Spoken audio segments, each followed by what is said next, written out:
Hello everyone, my name is Vishish Dixit. I am a BTech student at GL Bajaj Institute of Technology and Management, Greater Noida, and I am from CSE department. आज हम पढ़ेंगे microprocessor unit 4 का topic assembly language programming based on 8085 जिसमें हम पढ़ेंगे instruction sets यानी कि types of instruction in 8085 processor and how to make an assembly language program. So microprocessor instructions को एग्जीक्यूट करता है जो कि उसे यूजर से दी जाती है and the instructions should be in a language known to the microprocessor यानी कि जो माइक्रोप्रोसेसर लैंग्वेज समझ सकता है जैसे कि बाइनरी लैंग्वेज या मशीन लैंग्वेज जो कि होती है खाली जीरोस एंड वंस में. वही लैंग्वेज में जो है माइक्रोप्रोसेसर एक इंस्ट्रक्शन को एग्जीक्यूट कर सकता है और उसे प्रोग्राम कर सकता है. अब हम देखते हैं असेंबली लैंग्वेज ऑफ 8085 माइक्रोप्रोसेसर जो कि आज का हमारा टॉपिक भी है. असेंबली लैंग्वेज यूज करता है नॉर्मल इंग्लिश लाइक वर्ड्स जिन्हें हम देख के समझ भी सकते हैं और इन्हें हम निमोनिक्स भी कहते हैं. फॉर एग्जांपल एमओवी मूव ये जो एक इंस्ट्रक्शन है ये यूज होती है for data transfer. A double D Ed it is used for adding to values. SUB, which is a short form for subtract, it is used for subtracting two values. ये हमारी assembly language की कुछ instructions है और इन्हें हमें microprocessor को समझाने के लिए पहले एक मशीन लैंग्वेज में कन्वर्ट करना पड़ता है. सो हमारी जो असेंबली लैंग्वेज है उसे एक माइक्रोप्रोसेसर नहीं समझ सकता है तो उसके लिए हम यूज़ करते हैं असेंबलर. तो जैसे कि आप डायग्राम में देख सकते हैं एक असेंबली कोड को हम असेंबलर के अंदर प्रोवाइड करते हैं और उससे मशीन कोड जनरेट हो जाता है जो कि 0 और 1 की लैंग्वेज में होता है जिसे मशीन कोड एग्जीक्यूट कर सकता है और उसका आउटपुट हमें देता है. Instruction set of 8085. 8085 microprocessor consists of 74 operation codes. Operation codes जैसे कि हमने अभी पढ़े थे एमओवी मूव एडीडी एड ये सब होते हैं हमारे ऑपरेशन कोड्स और इसके पास टोटल 246 इंस्ट्रक्शंस होती है. ये 246 इंस्ट्रक्शंस को हम क्लासिफाई कर सकते हैं 5 टाइप के इंस्ट्रक्शंस में जो कि है डेटा ट्रांसफर इंस्ट्रक्शन या copy instruction, arithmetical instruction, logical and bit manipulation instruction, branch instruction और हमारी मशीन कंट्रोल इंस्ट्रक्शन. तो हमारी पहली जो इंस्ट्रक्शन है डेटा ट्रांसफर ऑपरेशन की वो यूज की जाती है to load 8 bit number in register या हम दो जनरल पर्पज रजिस्टर को मिला के जैसे डी और ई को मिला के 16 बिट का रजिस्टर बना सकते हैं. उसमें एक नंबर को लोड कर सकते हैं 16 बिट नंबर को और हम डेटा ट्रांसफर इंस्ट्रक्शंस को यूज करते हैं to copy a number from one register to another register या हम इसे रजिस्टर से मेमोरी में भी कॉपी करने के लिए यूज कर सकते हैं. इनपुट आउटपुट पोर्ट से एक्यूमुलेटर में भी कॉपी कर सकते हैं. सेकंड जो हमारी इंस्ट्रक्शन है वो है अरिथमेटिकल ऑपरेशन की. तो इसमें हम यूज करते हैं for arithmetical operations like addition, subtraction और इंक्रीमेंटल डिक्रीमेंटल के टाइप में. थर्ड जो हमारी इंस्ट्रक्शन है वो है logical and bit manipulation instruction.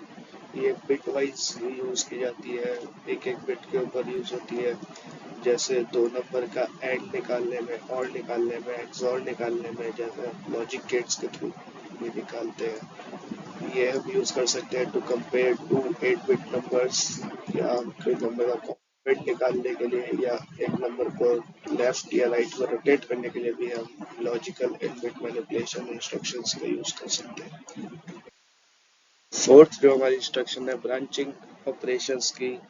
ये प्रोग्राम एग्जीक्यूट करते हुए उसके फ्लो को एग्जीक्यूशन के फ्लो को कंट्रोल करने में यूज होती है. जैसे हम अपनी सी लैंग्वेज में भी पढ़े हैं जंप कंट्रोल और कॉल एंड रिटर्न. जंप का मैं एग्जांपल दूँ तो जैसे गो टू, हम जो डू एंड वाइल लूप में डू का यूज करते हैं वो भी हम एग्जीक्यूशन के फ्लो को कंट्रोल करने के लिए यूज करते हैं. रिटर्न फंक्शन यूज करते हैं हम कोई वैल्यू रिटर्न करने के लिए. मशीन कंट्रोल्स इंस्ट्रक्शन जो है हमारी ये यूज होती है हमारे प्रोसेसर के ऑपरेशन को अफेक्ट करने में.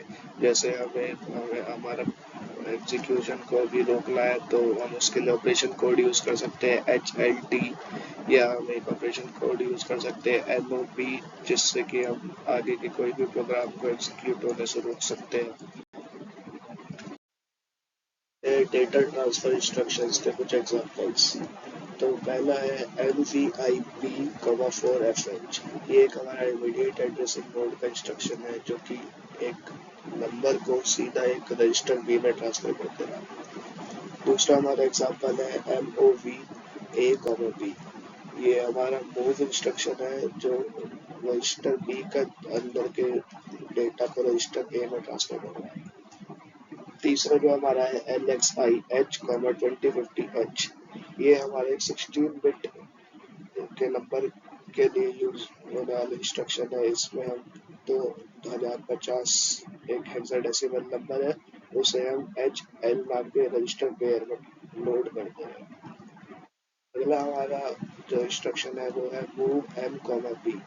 ये हमारा रजिस्टर टू मेमोरी इंस्ट्रक्शन का एक एग्जांपल है। फिफ्थ हमारा एग्जांपल है out01H in 07H। ये हमारा एक एग्जांपल है इनपुट आउटपुट पोर्ट से एक्यूमुलेटर को ट्रांसफर करने का। अगला हम देखते हैं अरिथमेटिक इंस्ट्रक्शंस के कुछ एग्जांपल। पहला हमारा अगेन एक इमीडिएट एड्रेसिंग मोड का एग्जांपल है ADI32H।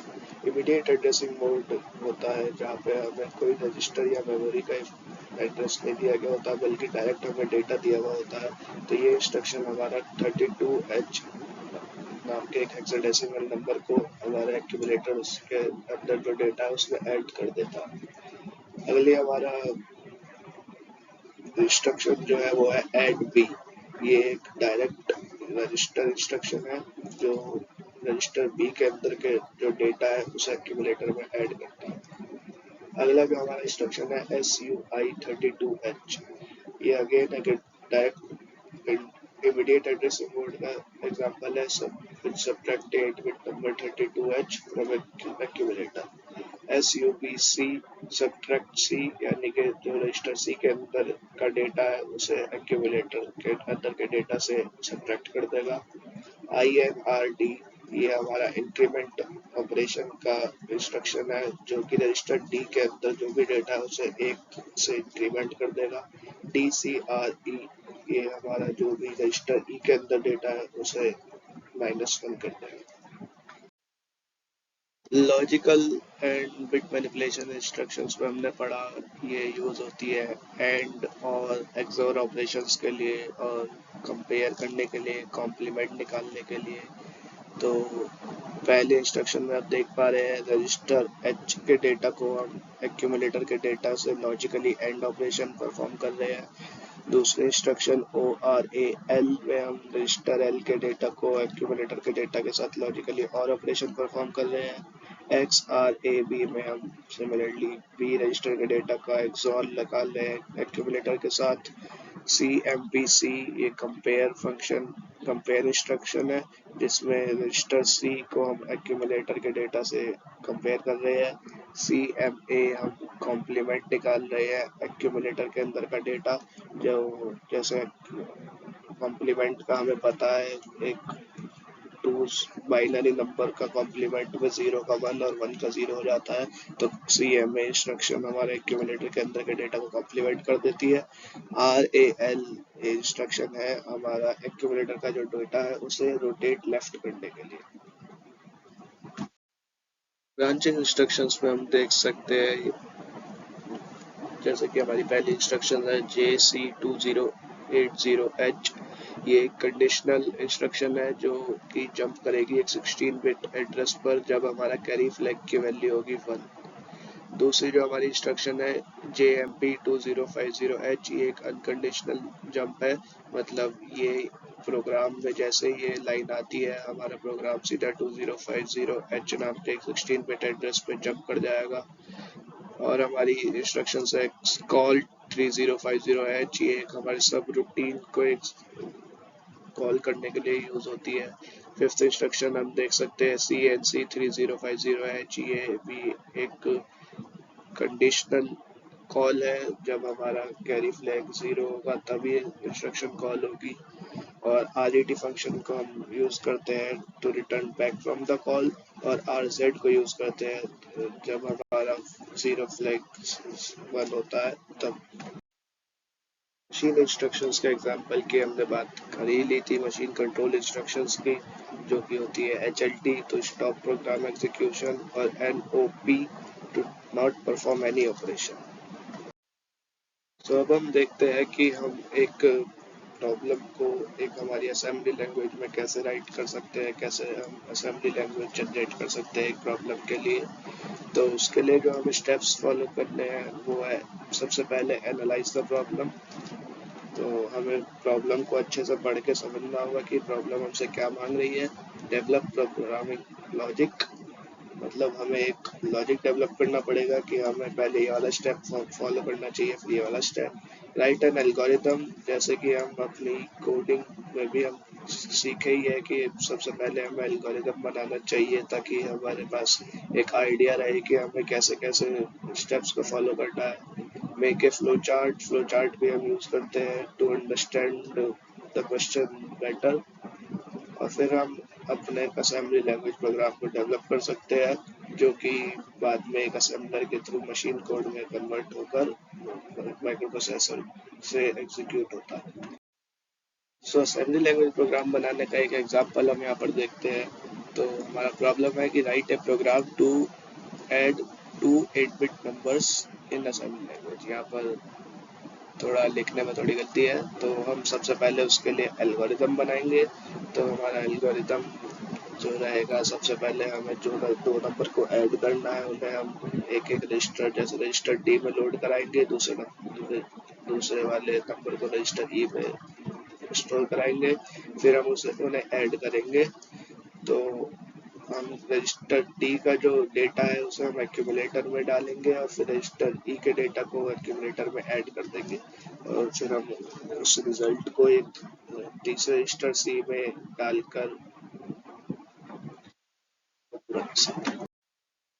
यहाँ पर हम अपने प्रोग्राम के फ्लो चार्ट को देख सकते हैं। सबसे पहले स्टार्ट, फिर हम रजिस्टर D में पहला नंबर और रजिस्टर E में दूसरा नंबर को स्टोर कर रहे हैं।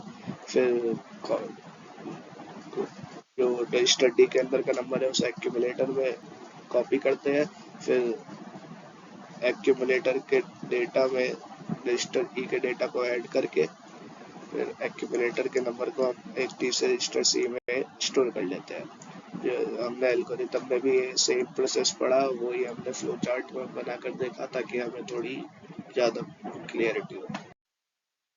सो ये हमारा स्टेप है असेंबली लैंग्वेज प्रोग्राम को जनरेट करने का।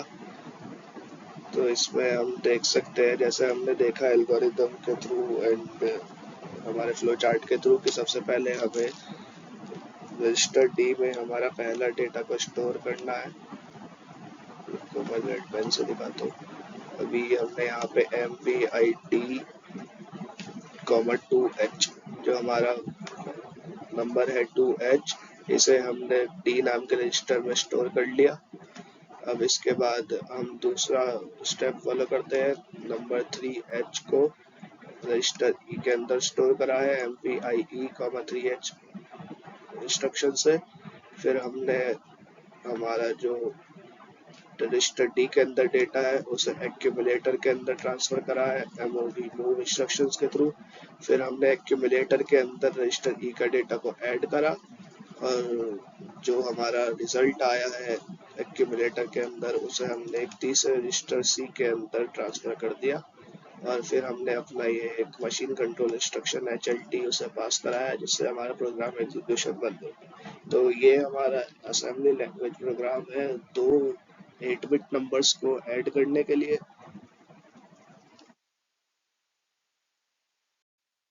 सो आई होप कि आपको इस वीडियो में जो जो टॉपिक हमने पढ़े हैं वो समझ आए हो, जो कि था सबसे पहले कि असेंबलर के बारे में, और हमने पढ़ा डेटा इंस्ट्रक्शंस के टाइप के बारे में, और फिर हमने पढ़ा एक असेंबली लैंग्वेज को कैसे जनरेट करना। Thank you.